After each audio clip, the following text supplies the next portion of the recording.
Menyaksikan live update Tribun News edisi Selasa 15 Februari 2022 sore. Seperti biasa, kami akan menyajikan informasi terkini dari berbagai daerah yang akan dilaporkan secara langsung oleh reporter kami di lapangan. Bersama saya Dea Mita, inilah live update selengkapnya.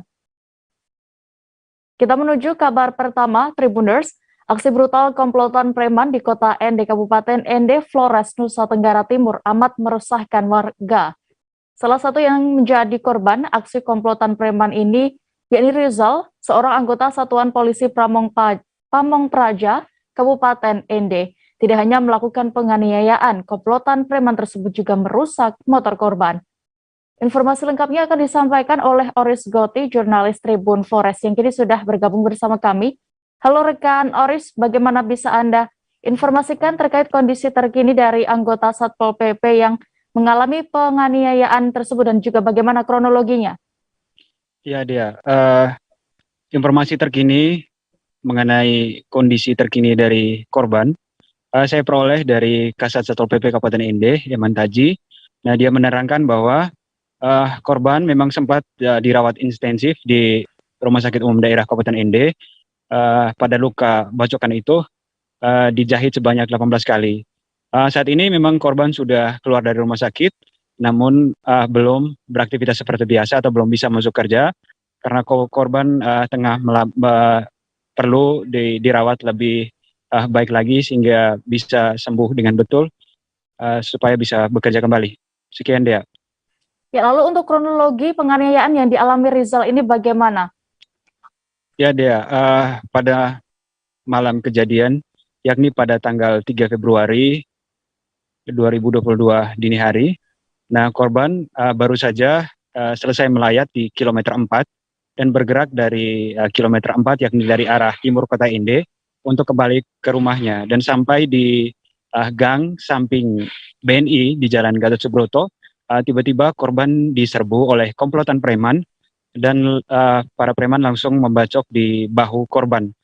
Nah, saat itu juga para komplotan preman ini merusak motor milik korban.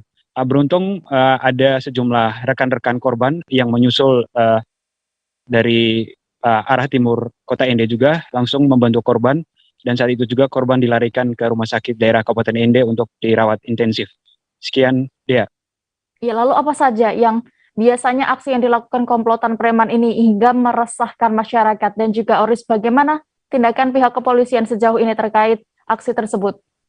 Ya, Dea, berdasarkan pengaduan dan juga laporan dari masyarakat yang diterima oleh Satreskrim Polres Ende bahwa aksi yang dilakukan komplotan preman ini yakni antara lain minum-minum mabuk di jalan, lalu berikut melakukan pemalakan, pembacokan, penganiayaan.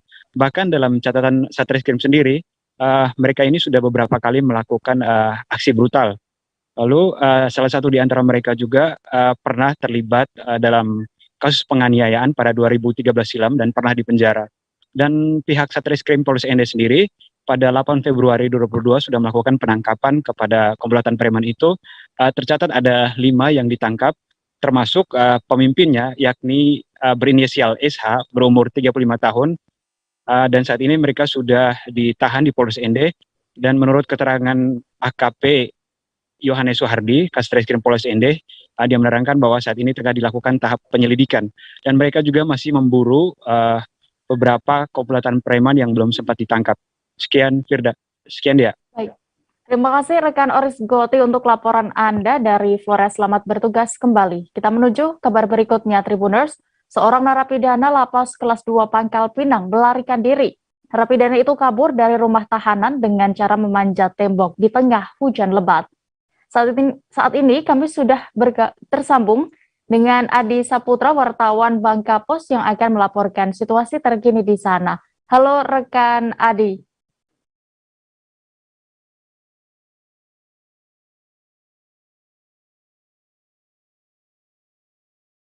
Halo rekan Adi. Ya, halo. Ya, rekan Adi, bisa Anda informasikan kapan terjadinya narapidana lapas ini kabur?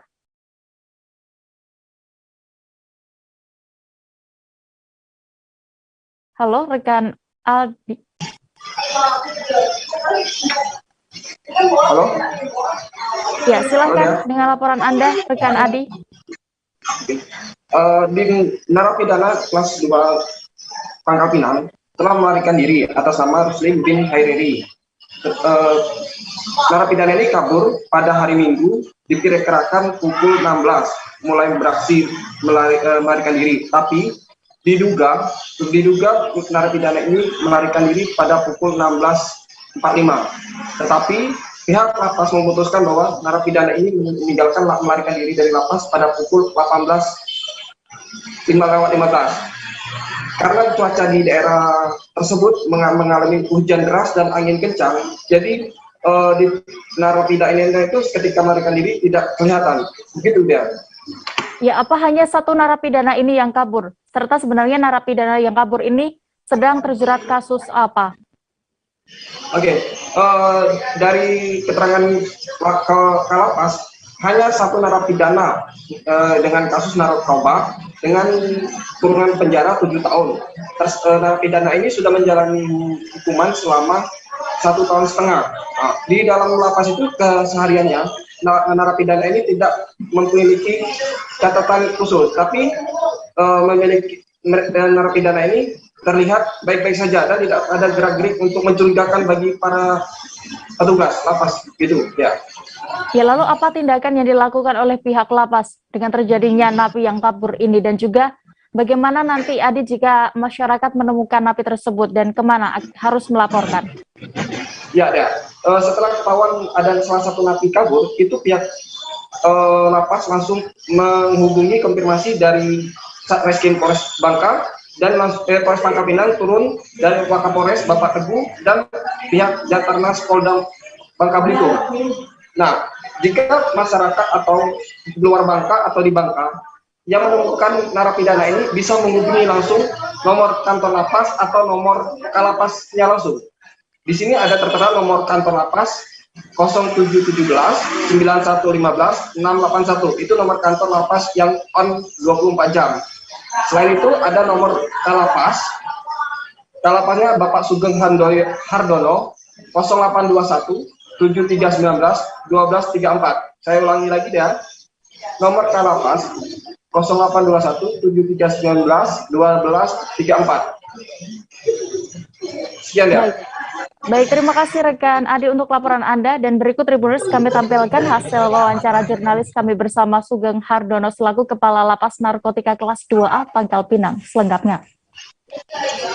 Diduga telah melarikan diri satu orang narapidana atas nama Ruslim bin Hariri. Jam 16.45 itu diduga melarikan diri, dan kami putuskan yang bersangkutan melarikan diri itu jam 18.00. Jadi kami jeda 1 jam 15 menit untuk mencari di seputaran dalam lapas dan melaksanakan apel sebanyak 2 kali. Setelah dipastikan yang bersangkutan tidak ada, kami putuskan yang bersangkutan melarikan diri. Itu yang pertama. Yang kedua, setelah kami melakukan olah TKP di lapangan, yang bersangkutan dengan dibantu alat yang menurut kita orang biasa tidak mungkin untuk digunakan, yang bersangkutan bisa memanfaatkan alat tersebut, yaitu pipa paralon sepanjang kurang lebih 2,5 meter. Modusnya pada jam 16.15 saat itu di Selindung hujan sangat lebat. Yang bersangkutan berhasil mengelabui petugas jaga pada blok Tengku Umar, di mana narapidana atas nama Ruslim bin Hariri selama ini kita tempatkan. Warga Danau Lamo, Kecamatan Maru Sebo, Kabupaten Muara Jambi, Provinsi Jambi ditemukan tewas mengenaskan. Korban bernama Ardianto, 27 tahun, ditemukan warga tergeletak di depan sebuah warung yang tak jauh dari Kantau Desa Jambi Ulo. Korban diduga menjadi korban pembunuhan dan mengalami luka tusukan. Reporter kami dari Tribun Jambi, ada rekan Muzakir akan melaporkan selengkapnya. Halo rekan Muzakir, bisa Anda informasikan terkait kronologis kejadian ini? Halo rekan Dea. Halo rekan Dea, selamat sore. Selamat sore rekan Muzakir, bagaimana bisa Anda informasikan terkait kronologis kejadian ini? Baik rekan Dea, dapat kami laporkan jika Minggu malam Senin kemarin, tepatnya tanggal 14 bulan Februari, warga Danau Lamo, Kecamatan Marosebo, Kabupaten Muaro Jambi, dihebohkan dengan terjadinya perkelahian antara warga warga Danau Lamo dengan seseorang yang sampai saat ini belum diketahui identitasnya. Nah, saat perkelahian, kondisi perkampungan di Jambi Tulo, tempat perkelahian tersebut, tengah sepi, dan setelah melakukan penusukan di perut korban, pelaku langsung melarikan diri. Sementara korban mendapati luka yang menganga di bagian perut, sehingga isi perut, terbuyar keluar. Begitu rekan Dea. Lalu apa sudah diketahui, mungkin ada dugaan motif dari pelaku ini tega menusuk korban hingga akhirnya meninggal dunia, Muzakir? Sampai saat ini pihak kepolisian masih melakukan pengembangan terhadap kasus ini, namun beberapa orang saksi telah dipanggil untuk ini, dan kemungkinan sudah ada titik terang. Dan menurut warga sekitar, perkelahian itu dipicu oleh hutang piutang. Namun hutang piutang apa? Sampai saat ini belum diketahui secara pasti. Gitu. Ya, lalu terakhir, langkah dari pihak kepolisian selanjutnya bagaimana? Untuk saat ini, polisi masih mengejar pelaku yang saat ini sudah diketahui identitasnya, namun siapa pelaku belum bisa diungkapkan karena polisi masih melakukan pendalaman. Namun untuk ini beberapa saksi sudah dipanggil dan diperiksa, bahkan orang tua korban juga sudah dipanggil ke Polres Muaro Jambi. Baik, Tribuners, terkait tragedi berdarah ini, rekan jurnalis kami sudah melakukan wawancara bersama Kepala Desa Jambi Tulo, Kecamatan Marosebo, Kabupaten Muaro Jambi, dan juga Kapolsek Marosebo, Polres Muaro Jambi selengkapnya. Memang ada kan, jadi informasinya saya dari jam 10 lah, orang datang rumah saya kan, agak tidak memang motifnya dia tidak tahu. Jadi kalau hal ini saya terangkan dengan kepolisian lah semuanya. Satu orang korbannya? Ya, satu orang. Warga mana? Informasinya desa Danau Lamo. Berarti bukan warga sini ya? Ke sini ya. Jam berapa tuh dapat kabar tuh? Kalau saya jam 10 dari rumah kan. Jam 10 ya. Saya tidur gitu ya. Sempat korban dibawa ke puskesmas? Kalau informasinya ya Pak puskesmas ya. Apa luka yang dialami korban itu? Kalau informasinya perut. Perut ya? Ya, perut. Tapi kronologis kejadian tidak tahu tuh ya? Tidak tahu saya. Karena bukan warga sini ya? Sini ya. Pelaku. Semalam jam 10 ada kejadian korban pembunuhan ya, kita duga sementara seperti itu, di desa Jambi Tulo. Ditemukan warga pada jam 10 malam tadi, tergeletak di pinggir jalan. Kemudian oleh petugas polisi dan warga, korban tersebut kita bawa ke Puskesmas Jambi Kecil. Dari Puskesmas Jambi Kecil kemudian korban kita bawa ke rumah duka untuk dipertemukan dengan keluarganya, seperti itu. Itu memang benar dibunuh ya? Ya, dugaan kita sementara memang dibunuh seperti itu. Luka di bagian mana? Di perutnya, jadi di perutnya itu ususnya keluar gitu. Jadi sudah kita cek kondisinya, memang lukanya lumayan itu, seperti itu. Sempat menghebohkan warga sekitar, Bang? Bagaimana? Sempat menghebohkan warga sekitar?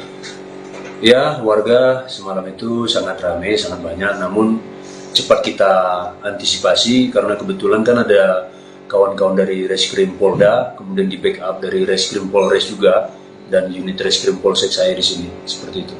Untuk pelaku ini Bang, ada ini Bang, indikasi apa Bang? Sementara pelaku masih dalam lidik, kita masih mendalami motifnya, demikian juga pelaku. Anggota saya masih di lapangan sekarang untuk mengumpulkan barang bukti. Beberapa saksi juga sudah kita periksa untuk kita mintai keterangan seperti apa yang terjadi pada malam tersebut. Kita beralih ke kabar berikutnya. Kebakaran kembali terjadi di Kota Manado, Sulawesi Utara. Kali ini kebakaran terjadi di lorong Happy Galaca, Wenang, Manado. Kebakaran tersebut cukup besar hingga tampak dari kawasan Niaga 45 dan Taman Kesatuan Bangsa. Detail informasinya dan pantauan terkini akan disampaikan oleh Iswara Safitri, wartawan Tribun Manado yang kini sudah bergabung bersama kami di sana. Halo rekan Iswara. Halo Dea. Rekan Iswara, bagaimana kronologi kebakaran tersebut bisa Anda informasikan? Menurut salah satu keterangan salah satu saksi, yaitu Khalid, mengatakan bahwa saat kejadian ia sedang menyervis motornya sendiri dan tiba-tiba lampu di rumahnya mati. Nah, saat ia menuju sekring lampu untuk menghidupkan kembali listrik di rumahnya, di depan rumah anak-anak kecil di sekitaran lorong Happy itu sudah mengatakan kepada Pak Khalid bahwa mereka melihat adanya api yang muncul dari kabel listrik di sekitar lorong Happy, begitu Dea. Dari data yang ada, berapa jumlah warga atau kakak yang terdampak kebakaran tersebut, Iswara? Nah, kalau untuk jumlah warga sendiri itu ada sekitar 333 warga yang terdampak atau 100 kakak, dan jumlah rumah yang terbakar sendiri ada sekitar 30 rumah. Tapi untuk kepastian jumlah kerugian hingga saat ini masih belum diketahui karena belum banyak warga yang melapor, namun beberapa warga yang melapor katanya kerugian bisa mencapai setiap satu orang itu kerugian bisa mencapai sekitar 100 sampai 150 juta karena ada beberapa kendaraan milik warga sendiri yang juga ikut terbakar dalam insiden tersebut. Seperti itu, Dea.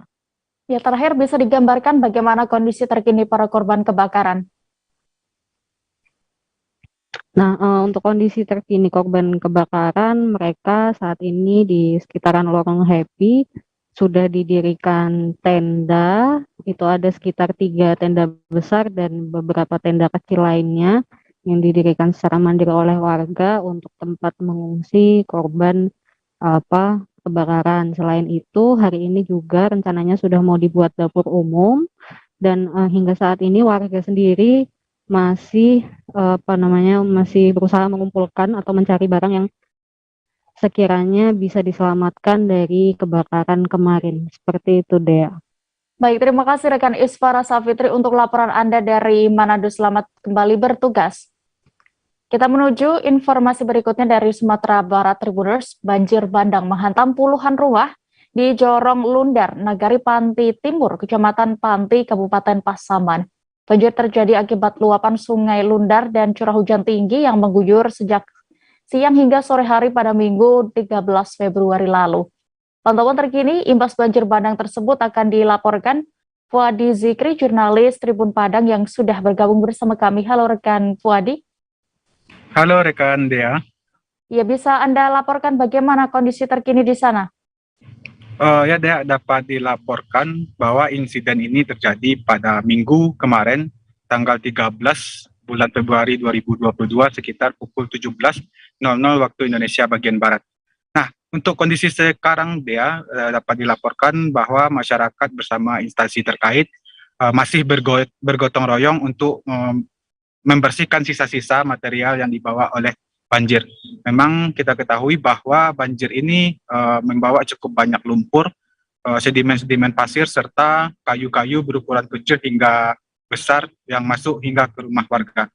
Adapun petugas menerjunkan beberapa alat berat untuk membantu warga agar sampah-sampah yang tertinggal di rumah warga dapat dievakuasi dengan menggunakan mobil truk dam. Sementara itu, Dinas Pemadam Kebakaran juga menerjunkan beberapa armada untuk menyemprot lumpur-lumpur yang tertinggal di rumah warga. Demikian dia. Ya, untuk kronologi banjir bandang ini bagaimana bisa terjadi? Untuk kronologi sendiri, dia dapat dilaporkan bahwa hujan dengan intensitas tinggi memang mengguyur wilayah setempat sejak sorenya, Minggu sore. Kemudian sekitar pukul 17, air bah datang dari hulu dan membawa berbagai macam sampah, terutama kayu-kayu berukuran besar. Sampah-sampah tersebut tersumbat di sebuah jembatan sehingga air yang terhambat membentuk aliran sungai baru yang menuju ke pemukiman warga. Air yang datang membawa berbagai macam sampah yang ditinggalkan di pemukiman selama 1,5 jam, yang mana air mulai surut sekitar pukul 7:30. Adapun ketinggian air merendam pemukiman warga mulai dari 30 cm hingga 70 cm. Demikian ya. Ya, Fuadi, informasinya ada 2 jembatan di sana yang putus akibat banjir bandang ini. Bagaimana kondisinya dan juga berapa total kerugian yang dialami warga berarti? Berdasarkan update terbaru dari petugas BPBD setempat, bahwa ada 3 jembatan yang hancur akibat banjir ini, yang mana 2 jembatan memang tidak terlihat lagi, yang satu lagi mengalami kerusakan sedang. Selain jembatan ini, sebanyak 117 rumah warga juga terdampak, 11 rumah diantaranya mengalami kerusakan berat, 30 lagi mengalami kerusakan sedang, dan sisanya sebanyak 79 mengalami kerusakan ringan. Kerusakan ini dipicu karena kayu-kayu yang dibawa oleh air yang begitu deras menghantam rumah warga dan menyisakan lumpur-lumpur yang cukup tinggi. Adapun total kerugian ditaksir oleh pihak yang berwenang dan pemerintah kabupaten setempat mencapai 5 miliar lebih, yakni ditotalkan dari total kerugian dari dampak rumah warga serta 3 jembatan yang ambruk. Demikian dia. Baik, terima kasih rekan Fadi Zikri untuk laporan Anda dari Sumatera Barat. Selamat bertugas kembali. Tribuners, sesaat lagi kami akan laporkan pantauan dan penampakan terbaru sirkuit Formula E di Ancol. Seusai jeda berikut, tetaplah di live update. Oke, apa kabar Bang Arif di sini untuk strateginya? Kalau saya sendiri di Game Week 37 ini yang semalam baru mulai, saya udah Sebenarnya aku nggak ngerasain penangkapan atau penggerbegan atau apapun itu, karena gini loh, posisinya aku kriteria. Jadi kita mengenal disebut dengan stroke yang tidak berdarah dengan stroke yang berdarah. Stroke yang tidak berdarah itu biasanya ditandai dengan adanya penyumbatan. Kalau itu penyumbatan di sini mungkin pikirnya tidak ke situ kali ya, tapi kalau di Korea atau di Kamboja itu ada beberapa paper yang saya itu mas, ya dulunya tukang koran. Oh gitu ya, tukang koran. Ya, saya baca itu Pak. Tuh kan, pernah baca kan? Ya. Jadi kalau saya jadi tanggal itu udah bersyukur banget. Si anak ini dijadikan sebagai tersangka begitu. Ya, kalau ini kita bicara yang di luar kasus Situbondo ya. Dengan nama hujan shower, di mana terdapat batas jelas antara daerah hujan dan tidak hujan yang biasanya terjadi pada fase awal mature stage atau tahap berbahaya itu Kang. Jadi mulai artinya terjadinya perlembekan. Nah itu untuk penetrasi akan sulit gitu ya. Dok, saya ini menurut saya memang tidak mudah, bukan urusan tanah diambil. Kalau misalnya Amerika Serikat sekarang, Rasulullah mengatakan dalam sebuah hadis bahwa berpuasa di 6 hari Syawal itu. Oke, apa kabar Bang Arif di sini untuk strateginya? Kalau saya sendiri di Game Week 37 ini yang semalam baru mulai, saya udah Sebenarnya aku nggak ngerasain penangkapan atau penggerbegan atau apapun itu, karena gini loh, posisinya aku kriteria. Jadi kita mengenal disebut dengan stroke yang tidak berdarah dengan stroke yang berdarah. Stroke yang tidak berdarah itu biasanya ditandai dengan adanya penyumbatan. Kalau itu penyumbatan di sini mungkin pikirnya tidak ke situ kali ya, tapi kalau di Korea atau di Kamboja itu ada beberapa paper yang saya itu mas, ya dulunya tukang koran. Oh gitu ya, tukang koran. Ya, saya baca itu Pak. Tuh kan, pernah baca kan? Ya. Jadi kalau saya jadi tanggal itu udah bersyukur banget. Si anak ini dijadikan sebagai tersangka begitu. Ya, kalau ini kita bicara yang di luar kasus Sebongombo ya, dengan nama hujan shower, di mana terdapat batas jelas antara daerah hujan dan tidak hujan yang biasanya terjadi pada fase awal mature stage atau tahap Berbahaya dewasa. itu Kang. Jadi mulai artinya terjadinya perlembekan. Nah itu untuk penetrasi akan sulit begitu ya. Dok, saya ini menurut saya memang tidak mudah, bukan urusan tanah diambil. Kalau misalnya Amerika Serikat sekarang, Rasulullah mengatakan dalam sebuah hadis bahwa berpuasa di 6 hari Syawal itu. Oke, apa kabar Bang Arif di sini untuk strateginya? Kalau saya sendiri di Jumip 37 ini yang semalam baru mulai, saya udah Sebenarnya aku nggak ngerasa itu penangkapan atau penggerbegan atau apapun itu, karena gini loh, posisinya aku Kriteria. Jadi kita mengenal disebut dengan stroke yang tidak berdarah dengan stroke yang berdarah. Stroke yang tidak berdarah itu biasanya ditandai dengan adanya penyumbatan. Kalau itu terjadi di sini mungkin pikirnya tidak ke situ kali ya, tapi kalau di Korea atau di Kamboja itu ada beberapa paper yang Saya itu Mas, ya, dulunya tukang koran. Oh gitu ya. Tukang koran. Ya, saya baca itu Pak. Tuh kan, pernah baca kan? Ya. Jadi kalau saya jadi pangdam, itu udah bersyukur banget. Si anak ini dijadikan sebagai tersangka begitu. Ya, kalau ini kita bicara yang di luar kasus Sebongombo ya, dengan nama hujan shower, di mana terdapat batas jelas antara daerah hujan dan tidak hujan yang biasanya terjadi pada fase awal mature stage atau tahap Berbahaya dewasa. itu Kang. Jadi mulai artinya terjadinya perlembekan. Nah itu untuk penetrasi akan sulit begitu ya. Dok, saya ini menurut saya memang tidak mudah, bukan urusan tanah diambil.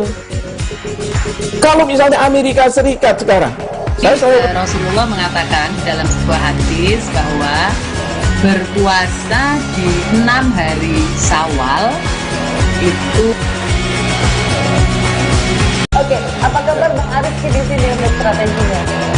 Kalau saya sendiri di Jumip 37 ini yang semalam baru mulai, saya udah sebenarnya aku nggak ngerasa itu penangkapan atau penggerbegan atau apapun itu, karena gini loh, posisinya aku Kriteria. Jadi kita mengenal disebut dengan stroke yang tidak berdarah dengan stroke yang berdarah. Stroke yang tidak berdarah itu biasanya ditandai dengan adanya penyumbatan. kalau itu terjadi di sini mungkin pikirnya tidak ke situ kali ya, tapi kalau di Korea atau di Kamboja itu ada beberapa paper yang Saya itu Mas, ya, dulunya tukang koran. Oh gitu ya. Tukang koran. Ya, saya baca itu Pak. Tuh kan, pernah baca kan? Ya. Jadi kalau saya jadi pangdam, itu udah bersyukur banget. Si anak ini dijadikan sebagai tersangka begitu. Ya, kalau ini kita bicara yang di luar kasus Sebongombo ya, dengan nama hujan shower, di mana terdapat batas jelas antara daerah hujan dan tidak hujan yang biasanya terjadi pada fase awal mature stage atau tahap Berbahaya dewasa. itu Kang. Jadi mulai artinya terjadinya perlembekan. Nah itu untuk penetrasi akan sulit begitu ya. Dok, saya ini menurut saya memang tidak mudah, bukan urusan tanah diambil. Kalau misalnya Amerika Serikat sekarang, Rasulullah mengatakan dalam sebuah hadis bahwa berpuasa di 6 hari Syawal itu.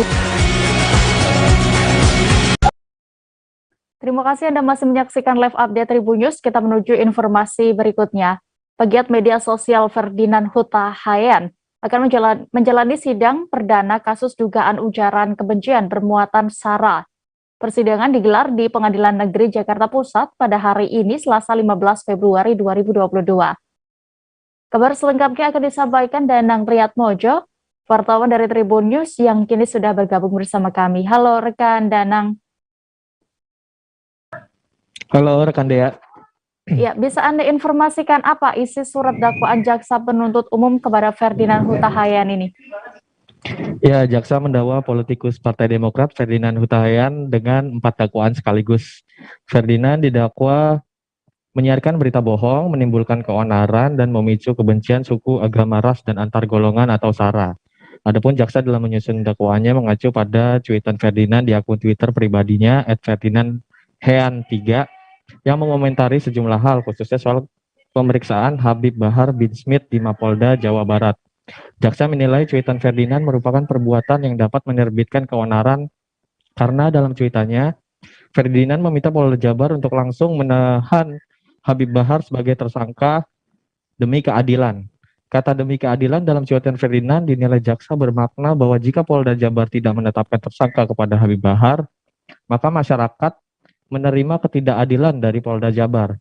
Dalam dakwaan berikutnya, Ferdinand didakwa dengan sengaja dan tanpa hak menyebarkan informasi yang ditujukan untuk menimbulkan rasa kebencian atau permusuhan individu atau kelompok masyarakat tertentu berdasarkan suku, agama, ras, dan antar golongan. Perbuatan tersebut dilakukannya dalam bentuk cuitan yang berisi, kasihan sekali Allahmu, ternyata lemah harus dibela, kalau aku sih Allahku luar biasa, maha segalanya, dialah pembelaku selalu, dan Allahku tak perlu dibela. Jaksa beranggapan bahwa kalimat Allahmu lemah harus dibela ditujukan kepada yang berlainan agama dengan terdakwa, yakni kepada Habib Bahar dan kelompoknya yang beragama Islam. Perkataan Ferdinand juga memicu unjuk rasa di Solo pada 7 Januari 2022 oleh sejumlah kelompok organisasi massa berbeda. Demikian, ya. Ya, lalu bagaimana tanggapan dari Ferdinand setelah mendengar dakwaan tersebut, Danang? Ya, tadi Ferdinand di hadapan hakim menjelaskan bahwa dirinya sejak tahun 2017 sudah memeluk agama Islam. Bahkan hal ini juga sudah ia sampaikan saat diperiksa di Bareskrim Polri. Hanya saja, kata Ferdinand, secara administrasi kenegaraan, status pergantian agamanya di KTP belum berubah sampai sekarang. Perubahan itu saat ini masih dalam proses. Kendati begitu, Ferdinand mengaku bahwa sehari-harinya dia sudah menjalani kehidupan sebagai Muslim. Begitu dia. Ya, apakah Ferdinand mengajukan eksepsi atau pembelaan atas dakwaan jaksa penuntut umum tadi? Saat diberi kesempatan untuk menanggapi surat dakwaan jaksa, Ferdinand langsung menyatakan enggan mengajukan eksepsi. Hal ini disampaikan tim penasihat hukum usai berkoordinasi dengan Ferdinand yang duduk di kursi terdakwa. Kuasa hukum Ferdinand, Rodi Hutahayan, menjelaskan mereka tidak mengajukan eksepsi karena ingin langsung fokus pada pembuktian di persidangan. Kubu Ferdinand menyebut dalam sidang berikutnya akan mengajukan sejumlah bukti yang termasuk dalam bagian dari berita acara pemeriksaan kliennya.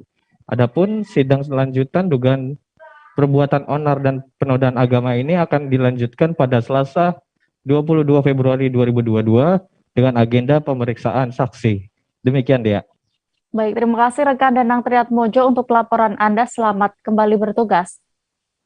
Hari ini, Tribuners, Selasa 15 Februari 2022, Komisi 2 DPR RI melanjutkan uji kelayakan dan kepatutan atau fit and proper test calon anggota Komisi Pemilihan Umum atau KPU dan Badan Pengawas Pemilihan Umum Bawaslu periode 2022-2027. Berdasarkan agenda, hari ini fit and proper test dilakukan terhadap 6 calon anggota KPU RI dan 2 calon anggota Bawaslu RI. Bagaimana jalannya tes hari kedua ini akan disampaikan oleh rekan Hairul Umam, wartawan Tribun News yang kini sudah bergabung bersama kami. Halo rekan Umam. Halo rekan Dea. Bagaimana jalannya fit and proper test calon anggota KPU dan Bawaslu hari kedua ini? Ya, terima kasih rekan Dea. Pada hari kedua fit and proper test calon anggota KPU dan Bawaslu periode 2022-2027 ini memang diundur waktu pelaksanaan yang semula dijadwalkan dimulai pukul 10 pagi tadi, namun karena di jam yang sama digelar rapat paripurna uji kelayakan dan kepatutan di Komisi 2 DPR RI diundur tadi baru dimulai sekira pukul 13.00 atau jam 1 siang tadi. Sementara itu karena DPR sampai hari ini masih menerapkan pembatasan akibat peningkatan COVID-19 terutama varian Omikron, para calon anggota KPU RI dan Bawaslu RI ini harus melakukan tes PCR COVID-19 dan hasilnya harus sudah diterima oleh Komisi 2 DPR RI sebelumnya. Selain itu juga durasi uji kelayakan dan kepatutan ini dibatasi maksimal 1 jam per orangnya. Begitu dia. Siapa saja calon anggota KPU dan Bawaslu yang menjalani fit and proper test hari ini dari pantauan Anda? Ya, terima kasih rekan Dea. Hari ini terdapat 6 calon anggota KPU RI yang menjalani fit and proper test, yaitu pertama Muhammad Afifuddin, Muhammad Ali Safaat, kemudian ada Parsadan Harahap, Tirian, Yesiati Momongan, dan Yulianto Sudrajat. Sementara itu pada hari ini juga Komisi 2 DPR RI memulai fit and proper test terhadap calon anggota Bawaslu, di mana hari ini direncanakan akan dilakukan kepada Aditya Perdana dan Andi Tenri Sompa. Berdasarkan pantauan tribun tadi di ruang rapat Komisi 2 hingga pukul 16.00, Komisi 2 DPR RI telah menggelar fit and proper test terhadap dua calon anggota KPU, yakni Muhammad Afifuddin dan Muhammad Ali Syafaat. Begitu ya. Ya, terakhir rekan Umam, sampai kapan fit and proper test calon anggota KPU dan Bawaslu ini digelar Komisi 2 DPR? Untuk diketahui rekan Dea dan Tribuners bahwa uji kelayakan dan kepatutan calon anggota KPU dan Bawaslu ini direncanakan akan digelar hingga besok Rabu 16 Februari 2022 berdasarkan agenda yang diterima pada pukul 21 atau jam 9 malam besok, atau setelah merampungkan seluruh proses fit and proper test calon anggota KPU dan Bawaslu, Komisi 2 DPR RI akan menggelar rapat pleno untuk pemilihan calon anggota KPU dan Bawaslu. Direncanakan juga hasilnya akan dibawa pada rapat paripurna penutupan masa sidang pada masa sidang tahun ini. Demikian rekan dia. Baik, terima kasih rekan Hairul Umam untuk laporan Anda. Selamat kembali bertugas. Pembangunan sirkuit Formula E di area tempat wisata Taman Impian Jaya Ancol, Pademangan, Jakarta Utara mulai berjalan. Lahan di sisi timur Taman Impian Jaya Ancol ini tampak sudah dipenuhi alat berat yang mulai beroperasi pada hari ini Selasa 15 Februari siang. Pagar pembatas serta seng juga sudah terlihat terpasang di sekitar lokasi menjadi tanda dimulainya pembangunan sirkuit Jakarta E-Prix 2022 ini. Selengkapnya akan disampaikan Gerald Leonardo Agustino, jurnalis Tribun Jakarta yang kini sudah terhubung bersama kami. Halo rekan Gerald. Ya, halo Dea dan selamat petang juga Tribuners dimanapun Anda berada. Ya, bagaimana Gerald kondisi terkini dari pantauan Anda pembangunan sirkuit Formula E ini? Ya, Dea dan juga Tribuners dapat saya sampaikan bahwa saat ini memang progres atau pembangunan dari sirkuit Formula E sudah mulai berjalan. Setelah sebelumnya PT Jaya Konstruksi Manggala Pratama memenangi tender pembangunan dari sirkuit Formula E ini, Dea dan juga Tribuners, akhirnya beberapa waktu belakangan memang proyek sudah dimulai, dan berdasarkan pantauan saya di lokasi pada siang hari tadi, proyek dari sirkuit Formula E ini memang sudah dipenuhi sejumlah truk yang membawa material pembangunan.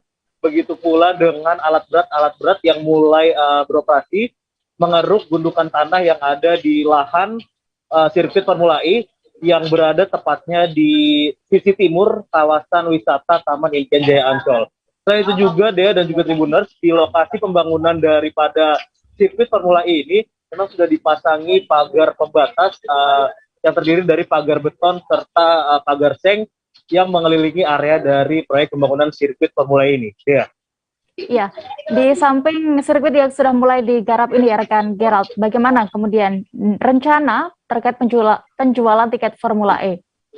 Ya, Dea dan juga Tribuners, seiring dengan dimulainya pembangunan daripada sirkuit Formula E ini, memang pihak dari PT Jakarta Propertindo, terutama Direktur Utama, sempat menyampaikan bahwa penjualan dari tiket pertandingan Jakarta E-Prix ini akan mulai dilakukan per Februari. Namun karena memang adanya terkendala dengan pihak pelaksana daripada Formula E ini, akhirnya Jakpro menunda penjualan tiket menjadi bulan Maret. Dea. Ya, bagaimana respon sejumlah pihak terkait rencana penjualan tiket di bulan Maret, sementara sirkuit juga baru saja dibangun ini? Ya, memang Dea dan juga Tribuners, pembangunan sirkuit yang dilakukan ini atau baru dimulai ini memang berbenturan dengan rencana penjualan tiket yang dilaksanakan oleh PT Jakarta Propertindo. Rencana penjualan tiket bulan Maret mendatang seiring dengan sirkuit yang baru saja dibangun ini menuai beragam pro kontra. Salah satunya memang dianggap penjualan tiket sebelum sirkuit ada ini dianggap tidak masuk akal, karena memang waktunya yang dinilai pembangunan ini dinilai juga memang tidak akan nantinya sempat atau berjalan baik dengan penjualan tiket yang terburu-buru. Namun respons kontra itu juga dibalas dari beberapa pihak, salah satunya Wakil Ketua DPRD yakni Muhammad Taufik dari Partai Gerindra, yang mana beliau menyampaikan bahwa beliau menganalogikan penjualan tiket ini seperti penjualan apartemen yang memang meskipun belum ada unitnya, warga juga sudah bisa membelinya untuk menunggu unitnya nanti bisa digunakan. Dea. Baik, terima kasih rekan Gerald untuk laporan Anda dari Jakarta. Selamat kembali bertugas. Kita menuju informasi berikutnya, Tribuners. Seorang YouTuber tersesat di kawasan Taman Hutan Raya atau Tahura Sultan Adam, Kecamatan Karangintan, Kabupaten Banjar, Provinsi Kalimantan Selatan.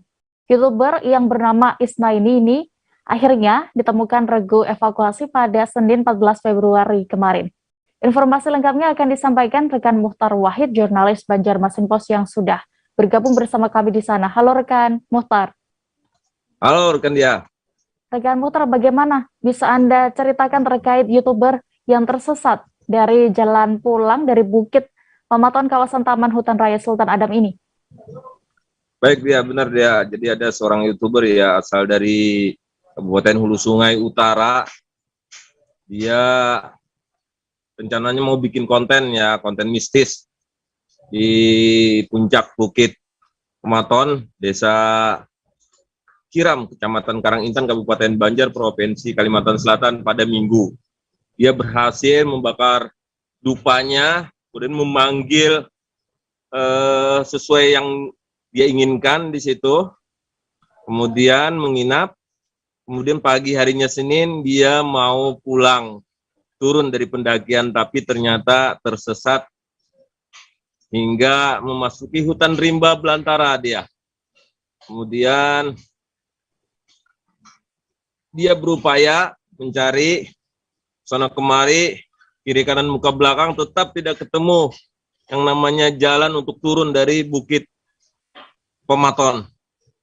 Kemudian karena ada sinyal sedikit, dia gunakan sinyal itu untuk menghubungi grup pencinta alam. Nah, dari situlah kehebohan muncul. Dia mengaku tersasar di tengah hutan belantara. Sempat juga dia menaikkan drone-nya dan menyalakan ini GoPro-nya yang di kepalanya. Demikian dia. Baik, lalu bagaimana kondisinya begitu ditemukan oleh tim penyelamat? Baik dia, jadi setelah tim penyelamat melakukan pelacakan posisi dia memang keluar dari jalur, mengarah ke objek wisata air terjun Janda Beranak 3. Nah, dari situ dia dievakuasi, diarahkan lagi ke jalur hingga mengalami dehidrasi dia.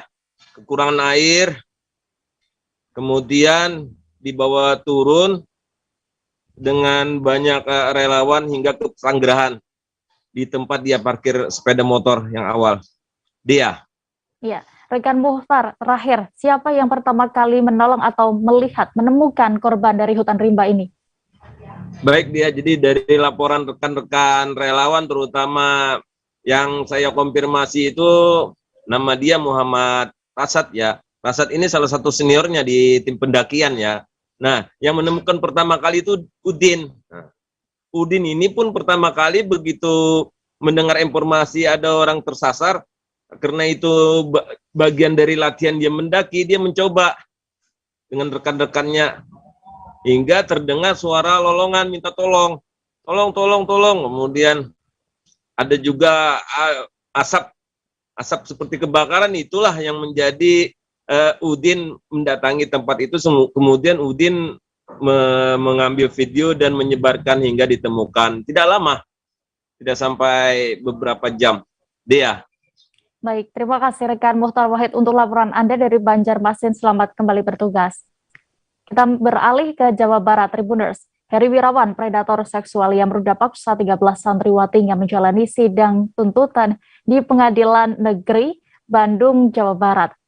Dalam sidang ini, Heri dihadirkan secara langsung di pengadilan hari ini, Selasa 15 Februari 2022. Heri akhirnya dijatuhi vonis hukuman penjara seumur hidup, serta membayar restitusi terhadap para korban sekira 300 juta rupiah. Reporter kami dari Tribun Jabar, Nasmi Abdurrahman akan melaporkan selengkapnya. Halo rekan Nasmi. Ya, halo rekan Dea. Ya, rekan Nasmi, bagaimana suasana sidang Heri Wirawan pagi tadi dari pantauan Anda? Ya, selamat sore Dea dan Tribunas dimanapun Anda berada. Dapat dilaporkan bahwa sidang dengan agenda vonis terhadap terdakwa Heri Wirawan dilakukan di Pengadilan Negeri Bandung pagi tadi sekitar pukul 10. Heri datang dari Rutan Kebonwaru menggunakan kendaraan mobil atau mobil tahanan milik Kejari Bandung. Tiba di pengadilan sekitar pukul 9.30. Sidang kemudian langsung dimulai pas jam 10. Heri pun mendengarkan langsung vonis yang dibacakan oleh majelis hakim, dan pada vonis itu majelis hakim menjatuhkan hukuman Heri seumur hidup, dan info dibebankan kepada Heri akhirnya dibebankan kepada pemerintah, dalam hal ini kementerian, sebab Heri sudah dikenai hukuman kurungan penjara seumur hidup sehingga tidak dapat diperankan dibebani pidana atau hukuman lain. Dea. Baik, lalu apa langkah dari jaksa penuntut umum atas putusan hakim ini, Nazmi? Ya, Dea. Jaksa penuntut umum dalam kasus ini adalah Kepala Kejaksaan Tinggi Jawa Barat, Asep N. Mulyana. Selesai persidangan, Asep menyatakan bahwa pada prinsipnya ia menghormati apa yang menjadi keputusan majelis hakim, meski ia menyadari bahwa banyak tuntutan yang tidak dikabulkan hakim. Adapun dalam tuntutan sendiri, JPU menuntut Heri dengan hukuman mati, kemudian kebiri kimia, kemudian denda berupa uang 500 juta dan restitusi 331 juta serta melelang semua aset milik Heri. Namun hanya majelis hakim hanya mengabulkan satu tuntutan, yaitu kurungan penjara seumur hidup. Dan selanjutnya jaksa dari Kejaksaan Tinggi Jawa Barat akan melakukan pikir-pikir selama 7 hari untuk menentukan langkah ke depannya. Apakah akan menerima keputusan hakim atau mengajukan banding. Dea. Baik, lalu apa langkah dari kuasa hukum terdakwa?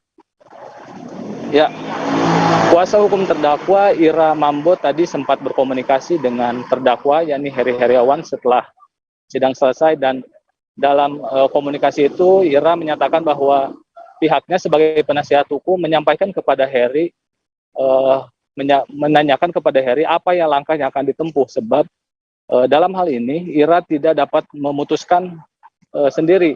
Yang memutuskan itu adalah terdakwanya, sehingga terdakwa tadi meminta waktu kepada Ira beberapa hari untuk menentukan langkahnya, apakah akan banding atau menerima putusan hakim. Dalam waktu 7 hari ke depan, sidang akan kembali digelar dengan agenda barangkali ada maksudnya ada banding dari pihak jaksa penuntut umum atau dari terdakwa. Dea. Baik, Tribuners, terkait ini rekan jurnalis kami sudah melakukan wawancara bersama kuasa hukum terdakwa dan juga Kajati Jabar. Berikut liputan lengkapnya. Bandung dalam memutuskan perkara atas nama terdakwa Heri Wirawan. Yang pertama perlu saya sampaikan bahwa kami jaksa penuntut umum mengapresiasi dan menghormati putusan Majelis Hakim Pengadilan Negeri Kelas 1A Bandung ini. Karena yang pertama tentu bahwa banyak pertimbangan-pertimbangan yang dijadikan dasar majelis hakim diambil atas pendapat dengan tuntutan yang kami ajukan dalam persidangan sebelumnya. Itu yang pertama. Yang kedua, teman-teman sekalian, ya, bahwa kami juga mengapresiasi, menghormati karena majelis hakim juga sependapat dengan kami untuk menerapkan ataupun sependapat bahwa perbuatan terdakwa sesuai dengan dakwaan primer kami, ya. Jadi itu sikap dari kami saat ini, ya, sudah putusan majelis hakim tersebut. Tapi terdakwa kami cuma memberitahukan hak-hak terdakwa itu boleh menerima terhadap putusan tersebut, boleh berpikir-pikir selama 7 hari, dan boleh banding. Kalau salah satu yang dia putuskan, misalnya ibu saya mau banding, berarti kami menyiapkan bandingnya. Ibu saya mau menerima, berarti ya kita tinggal menunggu apakah jaksanya banding atau tidak, itu aja. Jadi tetap hak-hak terdakwa yang diutamakan. Tadi ketika diskusi dia belum memberikan tanggapan. Belum, cuman kami menerangkan hak-hak dia itu seperti itu, boleh menerima, boleh pikir-pikir, dan boleh banding. Dan kita nanti akan mungkin dikabari lah ya, kita caranya bagaimana kita nggak bisa memberitahukan lah, nanti dia akan mengabari. Bu, kalau terkait dengan jalannya proses persidangan dari awal sampai akhir, kalau misalnya dari tanggapan Ibu dari penasihat hukum seperti apa? Baik, pada intinya isi putusan hakim dan pertimbangan hakim adalah sama seperti pembelaan kami, itu yang kami cermati ya, semua adalah argumen kami di dalam pembelaan dipergunakan atau diterima, dipertimbangkan oleh hakim. Buat kami itu karena jelas ya, kalau misalnya seperti diikuti setiap kali tuntutan itu seperti apa isinya dan putusan seperti apa isinya, berarti banyak dari tuntutan itu yang tidak dikabulkan. Itu saja. Kami jeda lagi sejenak Tribuners dan akan kembali dengan informasi pilihan lainnya. Tetaplah di Live Update Tribun News. Oke, apa kabar Bang Arif di sini untuk strateginya? Kalau saya sendiri di Jumip 37 ini yang semalam baru mulai, saya udah Sebenarnya aku nggak ngerasain penangkapan atau penggerebegan atau apapun itu, karena gini loh, posisinya aku kriteria. Jadi kita mengenal disebut dengan stroke yang tidak berdarah dengan stroke yang berdarah. Stroke yang tidak berdarah itu biasanya ditandai dengan adanya penyumbatan. Kalau itu terjadi di sini mungkin pikirnya tidak ke situ kali ya, tapi kalau di Korea atau di Kamboja itu ada beberapa paper yang saya itu Mas, ya dulunya tukang koran. Oh gitu ya, Tukang koran. Ya, saya baca itu Pak. Tuh kan, pernah baca kan? Ya. Jadi kalau saya jadi tanggang itu udah bersyukur banget. Si anak ini dijadikan sebagai tersangka begitu. Ya, kalau ini kita bicara yang di luar kasus Situbondo ya, dengan hujan shower, di mana terdapat batas jelas antara daerah hujan dan tidak hujan yang biasanya terjadi pada fase awal mature stage atau tahap berbahaya dewasa. itu Kang. Jadi mulai artinya terjadinya perlembekan. Nah itu untuk penetrasi akan sulit gitu ya. Dok, saya ini menurut saya memang tidak mudah, bukan urusan tanah diambil. Kalau misalnya Amerika Serikat sekarang, Rasulullah mengatakan dalam sebuah hadis bahwa berpuasa di 6 hari Syawal itu. Oke, apa kabar Bang Arif di sini untuk strateginya? Kalau saya sendiri di Jumip 37 ini yang semalam baru mulai, saya udah Sebenarnya aku nggak ngerasain penangkapan atau penggerebegan atau apapun itu, karena gini loh, posisinya aku kriteria. Jadi kita mengenal disebut dengan stroke yang tidak berdarah dengan stroke yang berdarah. Stroke yang tidak berdarah itu biasanya ditandai dengan adanya penyumbatan. Kalau itu terjadi di sini mungkin pikirnya tidak ke situ kali ya, tapi kalau di Korea atau di Kamboja itu ada beberapa paper yang saya itu Mas, ya dulunya tukang koran. Oh gitu ya, Tukang koran. Ya, saya baca itu Pak. Tuh kan, pernah baca kan? Ya. Jadi kalau saya jadi tanggang itu udah bersyukur banget. Si anak ini dijadikan sebagai tersangka begitu.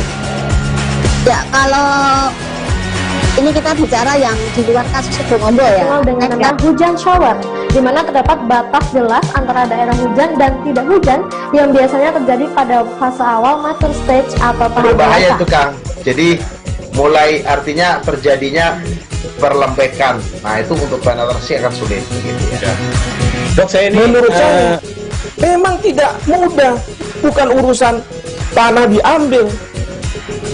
Kalau misalnya Amerika Serikat sekarang, Rasulullah mengatakan dalam sebuah hadis bahwa berpuasa di 6 hari Syawal itu. Oke, apa kabar Bang Arif di sini untuk strateginya?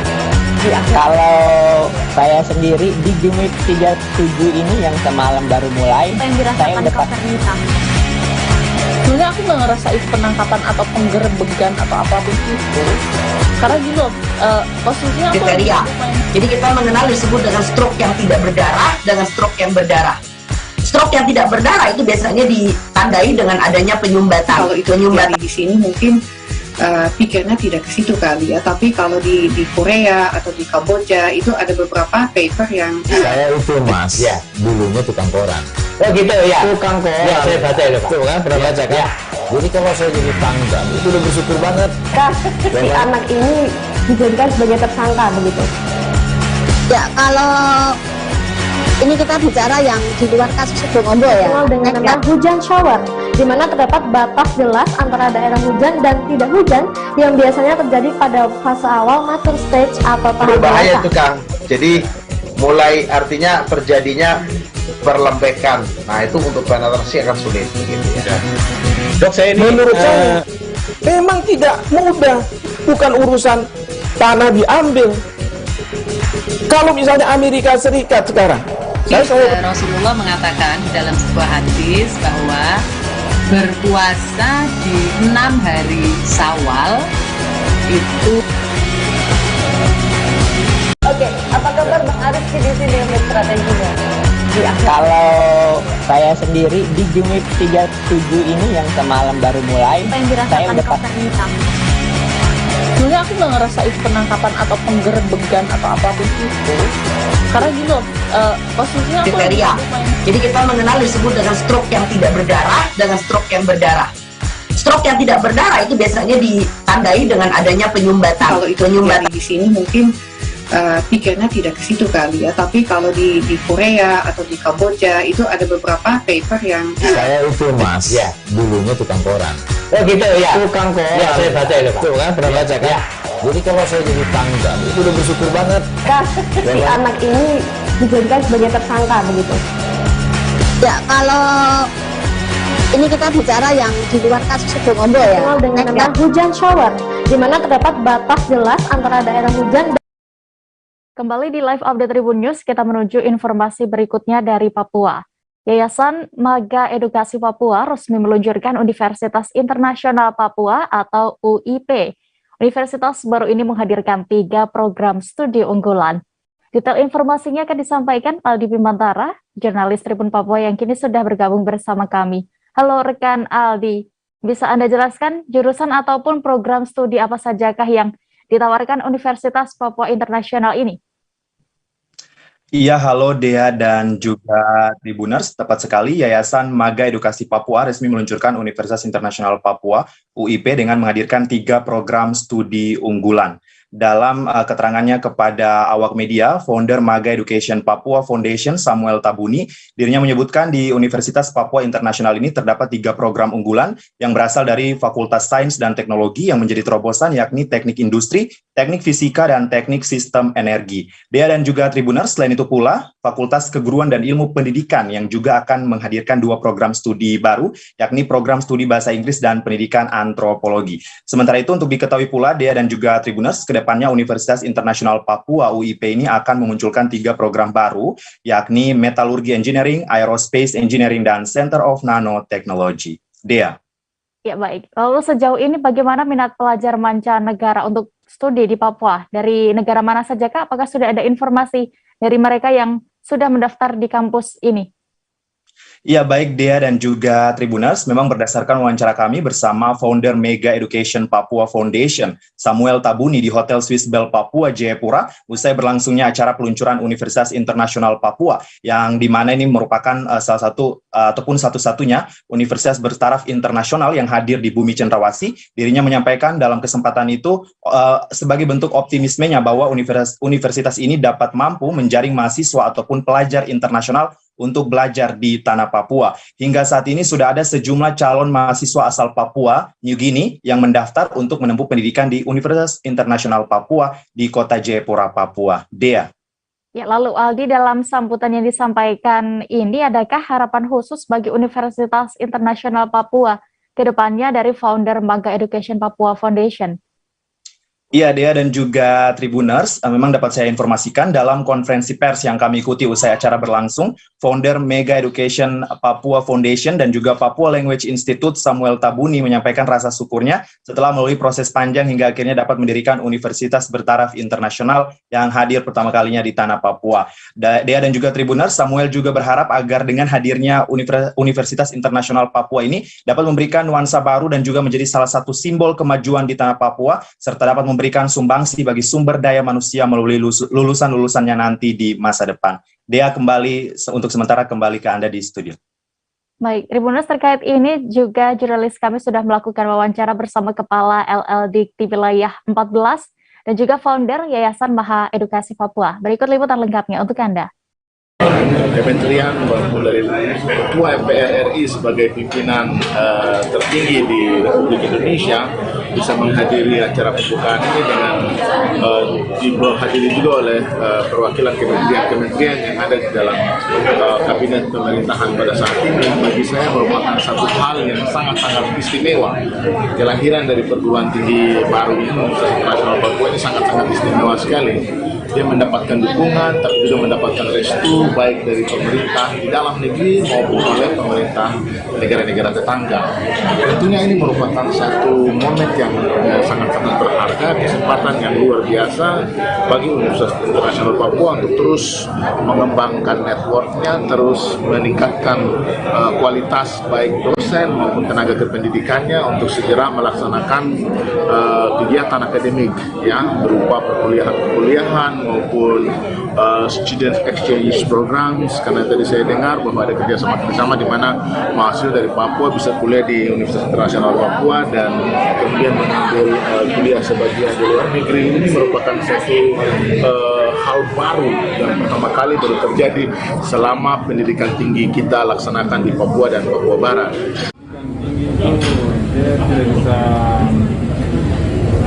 Tidak bisa keluarga mati dalam masyarakat yang sedang berkembang ya. Jadi semakin manusia itu cerdas, semakin manusia itu pintar, nanti dia butuh institusi baru, itu lembaga baru, memperkuat masyarakat secara individu, lembaga, tapi negara. Karena itu Universitas Internasional Papua ini bakalnya lahir dari anak-anak Papua yang selama ini sudah kemana-mana ke dunia. Dan kami mau ingin melihat Papua yang sama dengan di Amerika, di Inggris, dan negara-negara lain. Dan kami yakin dan percaya melalui Universitas Internasional Papua ini nantinya ke depan akan melahirkan generasi baru yang berwawasan. Tren positif COVID-19 di Kabupaten Nunukan, Kalimantan Utara meningkat tiap harinya. Bupati sekaligus Ketua Satgas COVID-19 Kabupaten Nunukan, Asmin Laura pun langsung melakukan rapat koordinasi sekaligus evaluasi penanganan COVID-19 bersama instansi terkait. Saat ini kami sudah tersambung dengan reporter Tribun Kaltara, ada Febrianus Felis di sana yang akan melaporkan. Halo rekan Felis.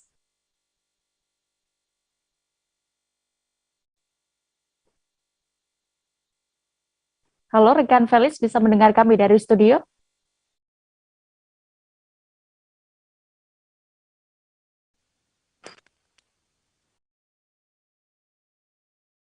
Rekan Felis, bagaimana tanggapan Bupati Nunukan terhadap tren kasus COVID-19 yang semakin bertambah ini tiap harinya? Baik Dea dan Tribuners, kasus COVID positif COVID-19 di Kabupaten Nunukan, Kalimantan Utara terus meningkat tiap harinya. Dan seusai dilakukan rapat koordinasi di kantor Bupati kemarin, Asmin Laura menyebut sebagian besar kasus positif COVID-19 itu memang disumbang oleh pelaku perjalanan, baik dari luar negeri maupun domestik sendiri. Dan untuk selain itu juga Asmin Laura menepis bahwa kasus positif itu bukan disumbang oleh warga ataupun masyarakat Nunukan sendiri. Termasuk juga baru-baru ini 20 pelajar yang mendapat program repatriasi beasiswa dari Malaysia juga terindikasi positif COVID-19. Begitu, Dea. Ya, lalu langkah apa yang diambil Bupati Nunukan terkait hal ini? Ya, Bupati Asmin Laura sendiri untuk menekan laju ataupun mencegah penyebaran COVID-19, pihaknya akan melakukan pemantauan terhadap pasien isolasi mandiri, baik yang ada di rumah masing-masing maupun yang ada di Rusunawa. Untuk yang di Rusunawa ada 20 pelajar yang mendapat program repatriasi dari Malaysia. Dan selain itu juga langkah yang dilakukan adalah melakukan pengetatan setiap pintu-pintu masuk, terutama saat dilakukannya deportasi pekerja migran Indonesia dari Malaysia. Begitu dia. Lalu apa dampak bila perusahaan nanti abai dengan instruksi Bupati ini? Ya, untuk perlu diketahui dia dan Tribuners bahwa kasus positif yang ada di Kabupaten Nunukan saat ini sebagian besar itu didominasi oleh pekerja ataupun tenaga karyawan perusahaan yang ada di Kecamatan Sembakung. Dan untuk itu Laura meminta agar Kepala Disnaker segera mengirim surat kepada perusahaan di Kabupaten Nunukan untuk mewajibkan karyawan ataupun tamu dari luar daerah untuk mengantongi hasil negatif swab PCR. Selain itu juga Laura juga meminta agar tenaga kerja ataupun tamu dari luar daerah khususnya dari perusahaan wajib swab antigen begitu tiba di Nunukan. Dan bila itu tidak diindahkan, maka Laura akan menegaskan bahwa tidak akan segan-segan untuk memberi sanksi kepada perusahaan yang bersangkutan. Begitu dia. Ya, terakhir kan Felis, berapa kasus aktif di Nunukan saat ini bisa dilaporkan?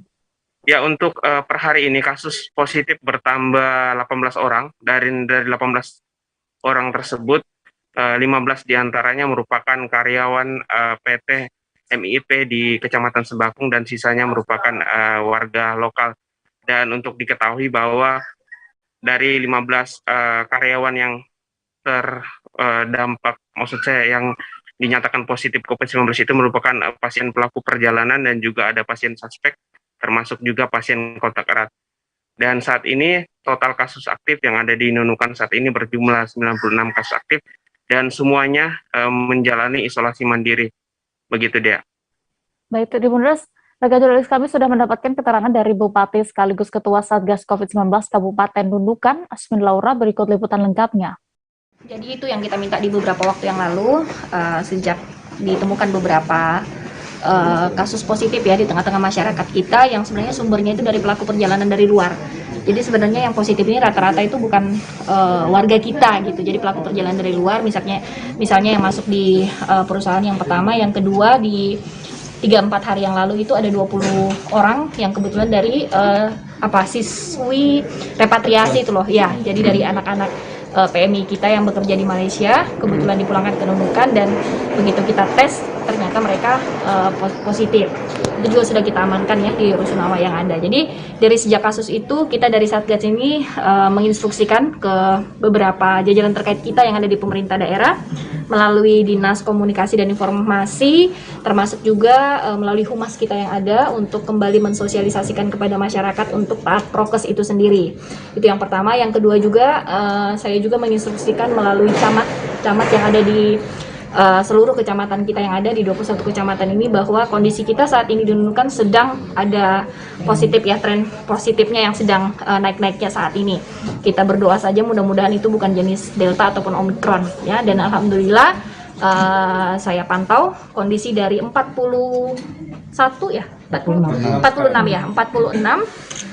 dari yang positif ataupun reaktif COVID-19 yang ada di Nunukan ini statusnya itu OTG. Ya, tetapi kita minta tetap mereka untuk isolasi baik itu mandiri maupun ada yang terfokus di Rusunawa Nunukan. Jadi tadi saya sebagai Ketua Satgas Nunukan juga menginisiasi untuk melaksanakan rapat koordinasi ini. Kita ini kan untuk agar bagaimana dari seluruh jajaran instansi terkait lah yang terlibat dalam rangka pencegahan COVID-19 ini bisa menyampaikan saran dan masukannya untuk mengambil langkah-langkah terkait dengan pencegahan yang ada di wilayah kita Kabupaten. Beralih ke informasi berikutnya, sejumlah sekolah di Kota Sorong, Papua Barat mengajukan untuk kembali melaksanakan proses belajar mengajar secara daring. Hal tersebut disampaikan PLT Kepala Dinas Pendidikan dan Kebudayaan Kota Sorong, Yulis Admini. Pihaknya pun mulai melakukan rapat dan evaluasi bersama terkait permintaan tersebut. Kabar selengkapnya akan disampaikan Safwan Asari Raharusun, wartawan Tribun Papua Barat yang kini sudah bergabung bersama kami. Halo rekan Safwan. Halo, selamat malam Dea. Ya, rekan Safwan, kenapa sekolah ini mulai mengajukan permintaan untuk sekolah daring kembali? Ya, Dea dan juga Tribuners dimanapun Anda berada, hari ini kembali lagi dengan saya, reporter Tribun Papua Barat.com, dapat melaporkan bahwa terkait dengan pengajuan sejumlah sekolah terkait pembelajaran daring di Kota Sorong sendiri adalah buntut dari tren kasus COVID-19 yang semakin meningkat di akhir-akhir di beberapa hari ini, sehingga berdasarkan informasi yang kami peroleh dari Dinas Pendidikan Kota Sorong sendiri menyampaikan bahwa sampai hari ini sudah ada 2 sekolah di Kota Sorong mengajukan diri untuk melakukan aktivitas belajar secara daring kembali, begitu. Ya, sama lalu bagaimana tanggapan dari Dinas Pendidikan Kota Sorong terkait permintaan tersebut dan juga seperti apa jawaban dari Satgas COVID-19 terkait dunia pendidikan saat ini di sana? Iya, terkait dengan tanggapan tenaga pengajuan belajar mengajar dari pihak sekolah kepada Dinas Pendidikan sendiri, Kepala Dinas sendiri menyampaikan bahwa pihaknya akan segera menindaklanjuti dengan melakukan rapat dan juga pertemuan dengan sejumlah pengawas di sekolah-sekolah yang ada di Kota Sorong untuk mendapatkan tanggapan dari mereka, sehingga kedepannya entah ada keputusan untuk melaksanakan belajar tatap muka ataupun belajar daring bisa diselesaikan di pertemuan tersebut, sehingga dan beliau optimis bahwa dengan adanya tren kasus yang meningkat beberapa hari ini, bisa saja pembelajaran secara daring akan dilakukan, begitu. Sementara saat dikonfirmasi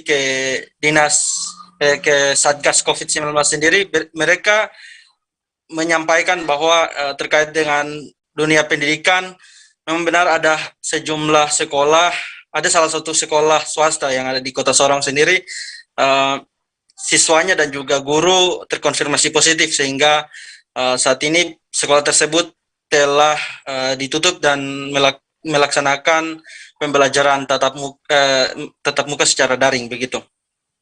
Ya, lalu bisa Anda laporkan, Safwan, tren kasus COVID-19 di Kota Sorong saat ini? Iya, berdasarkan data yang kami peroleh dari Satgas COVID-19 Kota Sorong sendiri, hingga hari ini data COVID-19 untuk kasus aktif sendiri sudah mencapai 444 orang yang terkonfirmasi positif, dan berdasarkan keterangan dari Satgas COVID-19 sendiri, beliau menyampaikan bahwa kasus COVID-19 yang saat ini terjadi di Kota Sorong lebih didominasi oleh klaster keluarga, begitu. Ya. Baik, Tribuners, terkait hal ini rekan Safwan sudah melakukan wawancara bersama PLT Kepala Dinas Pendidikan dan Kebudayaan Kota Sorong. Berikut liputan lengkapnya. Kalau untuk SMP itu sudah hampir 80%. Kalau untuk SD kan sementara ini ada sementara proses vaksin. Itu 80% itu siswanya atau gurunya, Bu? Siswa. Kalau guru sudah 95%, 97% lah. Karena yang tidak vaksin memang ada surat keterangan dari dokter bahwa yang bersangkutan belum boleh divaksin. Berarti kalau mau dilihat untuk vaksinasi sendiri di kalangan SMP itu sudah mencapai target ya, Bu, ya, 80% gitu. Kita menuju DKI Jakarta. Pendistribusian minyak goreng untuk para pedagang pasar ternyata belum cukup merata. Kondisi ini seperti yang dialami dan terjadi di Pasar Selipi, Jakarta Barat. Meski pemerintah telah menyeragamkan harga minyak goreng, namun ternyata para pedagang di sana masih mengeluh kesulitan mendapatkan stok minyak goreng. Bagaimana pantauan distribusi minyak goreng di sana akan dilaporkan rekan Miftahul Munir, jurnalis Warta Kota. Halo rekan Munir, apa penyebab minyak goreng ini langka, bisa Anda laporkan? Baik, pedagang di Pasar Selipi, Kecamatan Palmerah, Jakarta Barat sudah mengeluhkan langkanya minyak goreng dari distributor sejak 1 bulan lalu, di mana para pedagang ini tidak bisa menjual minyak goreng karena kehabisan stok sejak beberapa bulan terakhir ini. Begitu rekan Dea. Ya, lalu apa upaya yang dilakukan pedagang sejauh ini? Baik, pedagang sudah berupaya mencari ke distributor minyak goreng yang ada di Jakarta ataupun melalui sales-sales yang biasa mengantarkan minyak goreng ke warungnya. Namun hasil tetap nihil dan pedagang tidak bisa menjual minyak goreng. Gitu rekan Dea. Ya, terakhir rekan Munir, sebenarnya sejak kapan minyak goreng ini langka di pasar kawasan DKI Jakarta, khususnya di Pasar Selipi? Baik, untuk Pasar Selipi sendiri, para pedagang ini mengeluhkan kosongnya minyak goreng di peredaran pasar ini sejak 1 bulan terakhir ini, atau tepatnya pada Januari 2022 kemarin, sehingga para pedagang ini merasa kebingungan dan aneh karena memang dia sudah beberapa kali memesan kepada sales ataupun ke distributor, tapi pedagang tidak mendapatkan minyak goreng yang harganya 14.000 per liternya. Itu rekan Dea. Baik, Tribuners, terkait kejadian minyak langka di pasar tradisional ini, rekan kami, jurnalis kami sudah melakukan wawancara bersama salah satu pedagang di sana bernama Eli. Berikut selengkapnya. Yang 1 liter nggak ada barang Bu? Nggak ada? Enggak. Yang 2 liter berapa Bu? Yang 2 liter masih harga 40 lebih. 40 lebih. Itu berarti masih stok lama Bu ya? Iya. Ibu kenapa Bu nggak dapat stok Bu? Ya nggak tahu, jangan nanya saya. Tapi Ibu udah coba pesan ke distributor atau gimana Bu? Udah ke salesnya datang. Sejak kapan Bu kosongnya Bu? Udah hampir mau sebulan. Udah sebulan ini ya Bu ya? Tapi Ibu udah pesen ya Bu ya? Udah. Terus nggak datang-datang Bu? Udah pesen, udah pakai fotokopi KTP. Tapi nggak datang-datang. Alasannya apa Bu? Ada penjelasan nggak Bu? Nggak tahu deh. Nggak ada. Tiba-tiba nggak ada yang datang. Nggak ada pemberitahuan juga Bu? Alasannya Bu, kenapa? kalau salah minyak datang juga nggak? Yang orang barangnya nggak datang, yang mana berani nongol mereka. Kita beralih ke Jawa Timur, Tribuners. Pegawai dan pengunjung Gedung Rektorat Universitas Brawijaya diwajibkan melakukan screening COVID-19 sebelum beraktivitas di sana.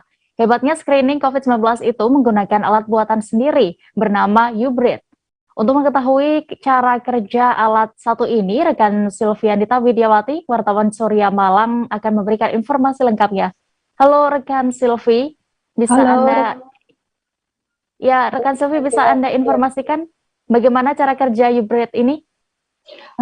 Cara kerja U-Breathe itu mungkin mirip ginus ya. Jadi ada plastik yang akan ditiup oleh karyawan atau pengunjung yang datang ke rektorat. Setelah itu dari tiupan itu akan dikunci di alat tersebut dan kemudian diserahkan kepada petugas yang menjaga lokasi itu.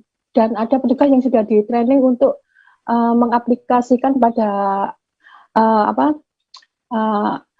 AI yang disiapkan di sana. Untuk itu mereka harus menunggu sekitar 2-3 menit dan selanjutnya dari petugas akan menyampaikan apakah kondisinya sehat atau terdeteksi, seperti itu. Ya, berarti cukup cepat ya hasilnya bisa diketahui ini rekan Silvi. Lalu sudah diuji coba di mana saja? Alat ini masih diuji coba di 2 rumah sakit dan rektorat, tapi harapan UB nanti bisa ke fakultas-fakultas lain karena ini sebagai screening awal untuk mendeteksi sistem pernafasan dan pencernaan. Jadi dari tiupan itu kan dari tubuh ya, masih akan mencerminkan bagaimana kondisi kesehatan orang tersebut, karena siapapun yang masuk ke lokasi kan tidak ada yang mengetahui riwayat kesehatannya. Namun jika diketahui atau terdeteksi, orang yang terkena tersebut akan disarankan untuk melakukan swab test, sebab U-Breathe adalah bukan alat diagnosis, jadi tetap perlu alat lain untuk mendiagnosis apakah dia terdeteksi COVID atau tidak. Baik, terakhir rekan Silvi, apakah ada rencana ke depannya untuk memproduksi massal U-Breathe ini? Ya, ada rencana ke sana, tapi mungkin untuk proses kehilirisasi atau bergandengan dengan industri itu masih cukup lama. Profesor Arinto mengatakan jika dia masih perlu uji coba lagi sampai mencapai keakuratan yang bisa dipertanggungjawabkan seperti itu. Baik, Tribuners, terkait alat hybrid ini, rekan Silvi sudah melakukan wawancara bersama Inventor UB, Prof. Arinto, dan juga Wakil Rektor 4 UB, Prof. Sasmito Jati. Berikut liputan lengkapnya. Prinsipnya, UB ini bentuk Genus ya, elektronik Genus ya, seperti Genus yang pendahulu kita. Kita di Genus ini mencoba mengkarakterisasi, mendeteksi apa yang keluar dari sistem pernafasan. Di sistem pernafasan itu kan idealnya kan CO2 ya yang banyak, tetapi karena proses yang terjadi di dalam paru-paru dan pencernaan atas itu jadi ada beberapa gas yang keluar, VOCs yang banyak dideteksi di inus yang lain ya, termasuk Genus. Nah, tidak hanya itu, VOCs juga ada yang dalam bentuk aromatik, maka di nafas kita kan biasanya ada yang berbau ya aromatiknya, dan di sini kita mencoba mengkarakterisasi ada 25 parameter dalam bentuk gas dan bentuk partikulat.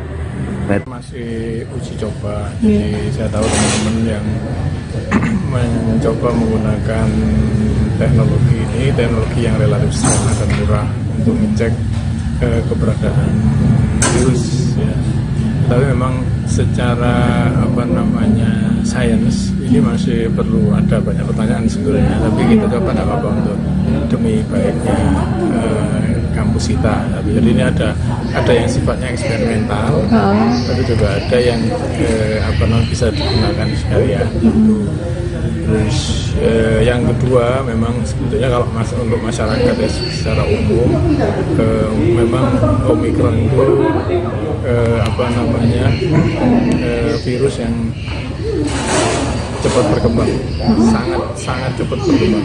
Jadi tapi itu ciri sebetulnya bahwa pandemi ini akan berubah menjadi endemi.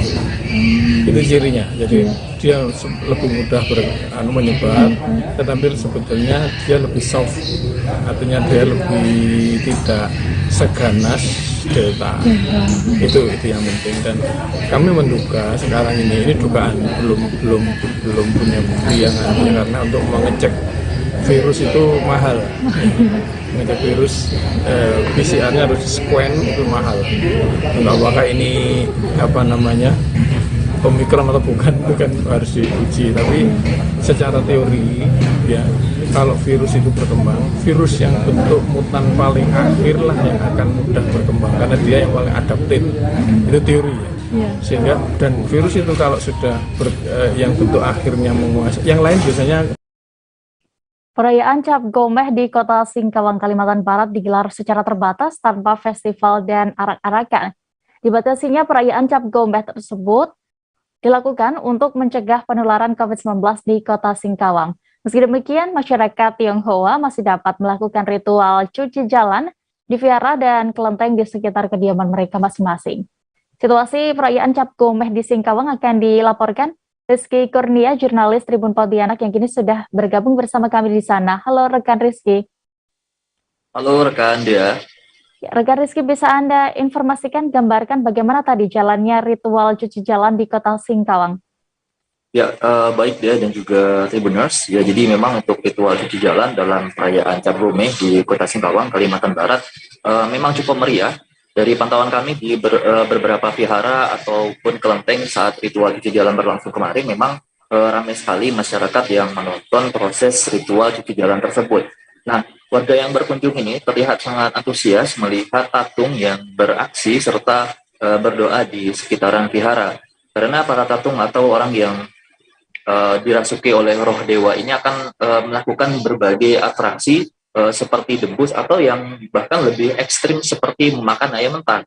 Nah, untuk ritual cuci jalan ini sendiri digelar pada hari ke-13 atau ke-14 setelah momen perayaan Tahun Baru Imlek. Kemudian di hari ke-15 baru digelar Cap Gomeh sebagai penutup dari perayaan Tahun Baru Imlek. Nah, jika di tahun-tahun sebelum terjadinya pandemi COVID-19, Cap Gome ini di Kota Singkawang ini digelar sangat meriah. Nah, biasanya dalam saat Cap Gome ini diwarnai dengan pergelaran festival yang menampilkan ratusan tatung secara bersamaan dan berkeliling di pusat Kota Singkawang. Namun, sejak pandemi terjadi pada pertengahan tahun 2020 lalu, kemudian dilanjutkan di 2021 sampai saat ini di 2022, festival Cap Gome diadakan untuk mencegah penyebaran COVID-19 dia.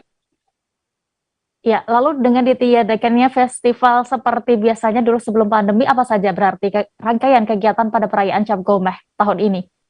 Ya, berdasarkan informasi yang kami dapatkan dari panitia Imlek dan Cap Gome Kota Singkawang, mereka mengganti festival Cap Gome menjadi sembahyang bersama yang digelar secara terbatas yang hanya diikuti oleh Wali Kota Singkawang, Ibu Chai Chuni, kemudian para panitia Cap Gome dan juga tokoh masyarakat Tionghoa.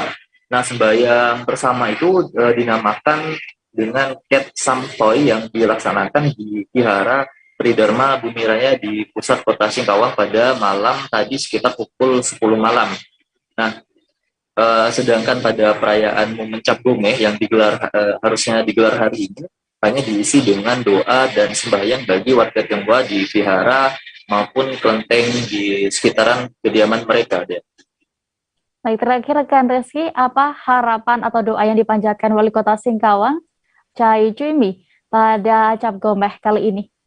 Ya, malam tadi selesai sembahyang bersama atau Ket Samtoy, kami juga sempat menanyakan harapan dan juga doa kepada Wali Kota Chai Chumi yang dipanjatkan oleh beliau pada saat sembahyang itu. Nah, beliau berdoa agar pandemi COVID-19 di Kota Singkawang dan juga di Indonesia bisa segera berlalu. Kemudian beliau juga berdoa agar masyarakat Kota Singkawang diberi kesehatan dan kesejahteraan, kemudian juga kemakmuran. Kemudian beliau juga berdoa agar seluruh visi dan misinya bersama Wakil Wali Kota Singkawang saat kampanye dulu itu dapat terpenuhi, karena memang tahun ini menjadi tahun terakhir Wali Kota dan juga Wakil Wali Kota untuk periode pertamanya ini. Ya. Baik, Tribuners, terkait perayaan Cap Gome di Singkawang ini, rekan jurnalis kami sudah mendapatkan keterangan dari Wali Kota Singkawang, Chai Chumi, berikut selengkapnya.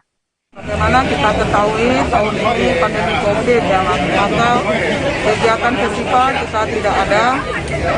Tadi pagi dan besok mungkin hanya ada ritual di viharanya masing-masing dan ritual tolak bala di wilayah masing-masing. Dan malam ini adalah malam kita doa bersama kepada seluruh pengurus kelenteng ya dan panitia Imlek Cap Gome. Ini kalau bahasa kita ada namanya Ketsampa ya. Besok pagi baru didoakan kembali. Jadi ini untuk kita berdoa, menyampaikan dan meminta kepada Tuhan Yang Maha Kuasa, semoga yang pertama tentu ya di masa pandemi ini mudah-mudahan setelah Cap Gome ya Imlek Cap Gome ini pandemi COVID bisa berlalu, masyarakat Kota Singkawang diberi kesehatan, ya, diberi kesejahteraan dan kemakmuran, dan tentu yang paling penting adalah keharmonisan. Dan diharapkan terutama saya bersama Pak Wakil di masa jabatan kami bisa menyelesaikan semua visi yang sudah kami sampaikan sampai hari.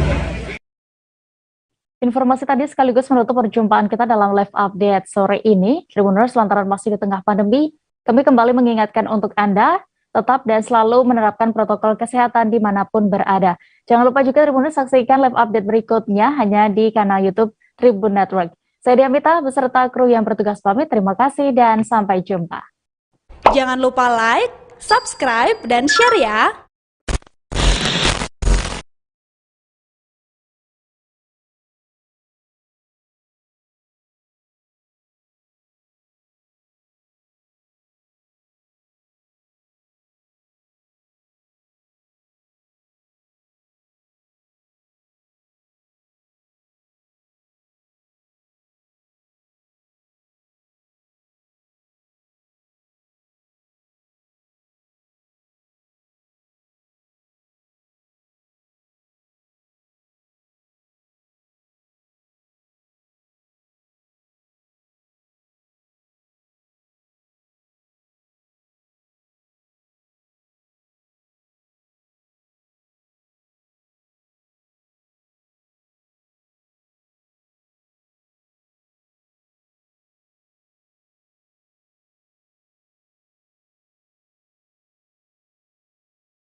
Selamat siang Tribuners, Anda sedang menyaksikan live update Tribun News bersama saya Firdanada. Siang ini kan kami sajikan informasi terkini dan menarik untuk Anda yang dilaporkan secara langsung oleh reporter kami di lapangan. Dan inilah live update selengkapnya. Mobil orkestra mogok ya? Udah jam berapa nih? Oh, Tulus gimana mau nyanyi kalau nggak ada orkestranya? Ini baru piano doang yang datang. Ibu, Bapak, maaf banget gladi resik hari ini terpaksa kami batalkan. Kok bisa? Kami ada kesalahan teknis. Pernah nggak nyiapin sesuatu mati-matian pas harinya? Kita ke berita pertama, saudara, seorang ibu rumah tangga bernama Suryati